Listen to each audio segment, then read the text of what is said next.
जी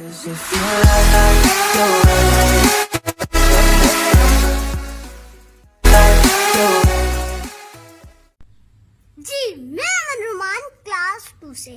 कहना ये था कि 5 माह से घर बैठ बैठ के तंग पड़ चुके हैं और हमारे दिमागों में जंग पड़ चुके हैं।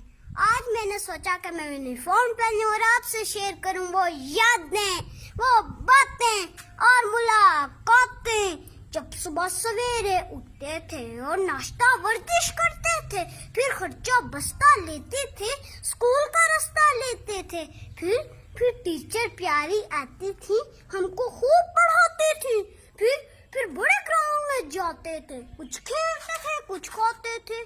वो सब कुछ याद आता है और दिल को बड़ा दुखाता है। और अब घर में बंद है रात दिन, टीवी में भी कोरोना जिन।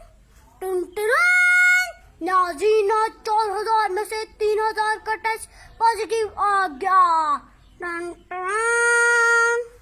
टीवी से जान छुड़ाता हूँ, किसी कजन को फोन में लाता हूँ तो क्या सुनने को पाता हूँ। कोरोना वायरस की वबा खतरनाक है और जानलेवा भी हो सकती है, 6 फुट का फासला रखें। इस माहौल में अच्छी बात है ऑनलाइन तो पढ़ रहे हैं, हम थोड़ा आगे बढ़ रहे हैं, पर आखिर कब तक हम बच्चे हैं, हम बच्चे सच ही बोलेंगे। अब स्कूल कब तक खोलेंगे, हम फासला भी रख लेंगे, हम मास्क भी पहनेंगे, हम हाथ नहीं मिलाएंगे, लेकिन आप